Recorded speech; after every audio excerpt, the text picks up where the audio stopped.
In this episode of Original Story, I've traveled out to the Festival Theatre in Stratford, Ontario, to meet with an amazing artist and director, Robert McQueen. Robert is an associate artist with the Musical Stage Company, with many recent works, including Caroline or Change, Boy Falls from the Sky, and Fun Home.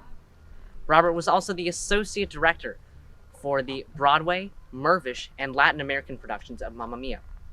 In addition to his work with the Musical Stage Company, Mervish, and Broadway, Robert has also worked on many new musicals, operas, in Canada, the US, and Mexico. So what made you go into the performing arts? Well, I didn't, initially I was always interested in music and theater, but to be honest with you, I didn't really see a place for myself in the theater. I used to love to go to the theater, but I always thought that would be for other people. And what felt most accessible to me when I was probably your age was music. So I started off as a cellist. I was a cellist in the Junior Vancouver Symphony for several years. And then literally one day I was singing in a music room just on my own, and my teacher walked by and sort of looked in the door and then knocked on the door and said, "Hey, you can sing." And I'd never really thought about it before, like I hadn't anticipated that. So I just started auditioning for the shows at school. Every year we would do a big musical, and I auditioned for them. And that pretty quickly shifted my focus, because up until then, for the first couple of years of high school, I'd been playing in the orchestra.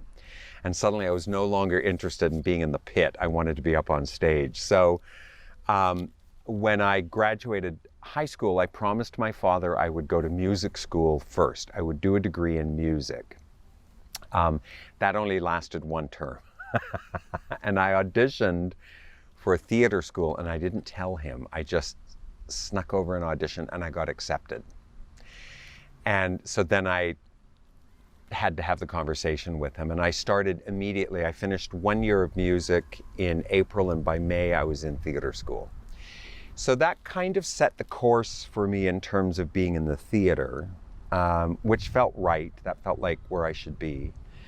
So I started off as an actor, and I did a lot of shows. I did particularly a lot of musicals because I could sing. And then one day I just remember I was standing on stage and I was doing a big musical, and I just thought, I don't want to do this anymore. And it was crystal clear. I just went, this has been great. I'm not going to do this anymore. And I didn't know what I was going to do. And I wasn't young at that point. I was in my later 20s. And so what I decided to do was, I thought, I've never been to university. I'd been to theater school, but not university. And I was interested in some kind of academic study, because my siblings are incredibly bright and all have double PhDs. I had a certificate from a theater school. And then just as I was about to say yes to a school, I got a phone call from my theater teacher asking me to come and direct a show at the school. I had never thought about directing. It had never occurred to me. Like, directing was something that somebody really smart did. They knew everything. They had all the ideas. Like, they were sort of over there. And I had never imagined myself doing that. But there was something intriguing about it. So I said, yeah, okay, I'll put university off for a term, and I'll come and direct a show, and then I'll go to university. And I directed the show, and then I got offered another one, and then I got offered another one, and then that's been since the 1990s, that's what I've done. So, you know, it's an interesting thing. You start in one point and then something pulls you and you go, oh yeah, I'm just going to step over there for a minute. You get pulled over here. So it's, you know, it's just which path you put your foot on and start heading down. All right, so now that we've escaped from the sunlight. Yes, this is nice. What is the largest challenge of working in this business, in theater? I think, you know, there are smaller challenges, but I think the biggest one, I think what most of us bump up against at certain points is the lack of structure, in a way, that in one year you might have 7 contracts and be going nonstop, and then the next year you might have 2. And so it's really, your income for one year might be here, and then for the next year it could be down here. So I think, and that's true of being an artist in any way, is that, we sort of function slightly on the edge of, there are certainly things one can do in one's life that have more you can depend on them more. So that's a challenge, but for me, it's also the thing that I like the most about it in some ways. I love the fact that you're always slightly balancing without a net. You're on the tightrope, and there's not, you don't know quite what's ahead. You have the experience from behind, so there's a constant sense of invention. So what I've been amazed by and impressed by is how artists invent and then reinvent and then reinvent. We're always able to, because we've never had something we can sit in comfortably, we're really good at going, well, we'll just go over here, or we'll just try this, or we'll do this. So many friends of mine are kind of coming up with other jobs that they'll be able to do, or other ways that they'll be able to generate an income. And so I think that's kind of the great thing about it, is that the challenge can also be the thing that inspires the imagination and inspires creativity. As a student in high school, I'm just interested, if you could travel back in time to when you were in high school, what would you say to yourself? I mean, I think that there are the things that we've sort of been talking about. I would just say, yes, do trust yourself. I would sort of encourage more than anything. It's like, yeah, you're on the right path. Trust yourself. I perhaps would tell myself to get out of my room a little bit more often.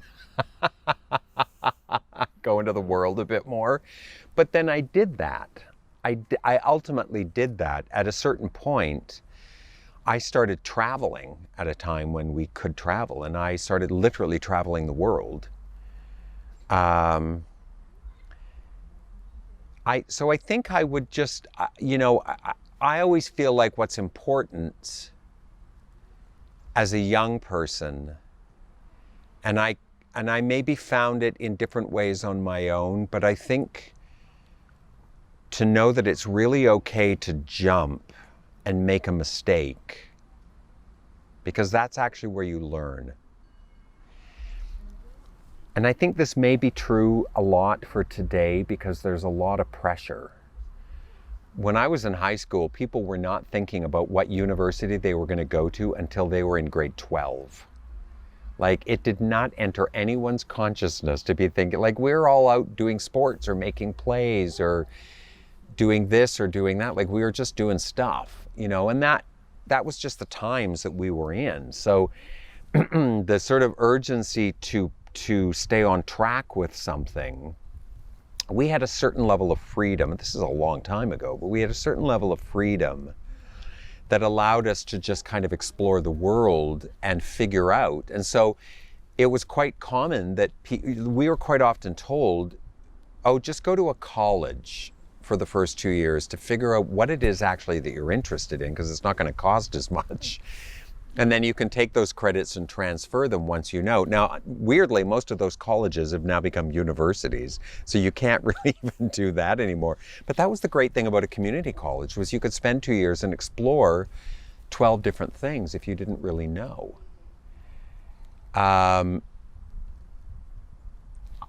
I always knew the path that I wanted to be on. From the time I was sort of your age, it was pretty clear to me what the path was. So trusting one's self and really trusting that the path you may choose may not be the easiest one, but that doesn't make it the wrong one. Could you elaborate on that one? Yeah, so like we've been saying, being an artist isn't exactly a gold mine. It's like, you're going to kind of go through life putting a life together. And yet I'm of a certain age, and there are many things I have not had that I could have had if I had chosen a different path that had more of a step-by-step process to it. But I've also been able to do things that other people haven't been able to do. I can literally, at a certain point, just say, I'm going to go travel for a month and a half and go. And it was during that I met my adopted son in Cambodia, who, I now have a family, and I've had a family for 15 years with him. He's my son. And it was because I went to Cambodia and I was working on a project, and he got involved in the project, and then I started sponsoring his education. And then one day he had lost his parents to HIV infection, both of them. And he said, can I call you father? That may not have happened if I'd been doing something else in life. And there's a kind of, so I think you have to look at the thing that you're choosing and choose it consciously. People will often say, oh, being an artist is something you don't choose. I think that's nonsense. I think we do choose it. And I think we have to choose it rigorously. We have to make choices in life rigorously and then go, and there are consequences to this choice. There are things that are going to benefit me, and there are things that are going to be a challenge, and I'm going to accept all of it. So this is just back to the question that Alan was asking me about what would I say to younger people from my perspective, from my age. I'm 61 years old. What would I say to younger people? And I'll just tell a very short story about years and years ago, I was asked to speak at a graduation.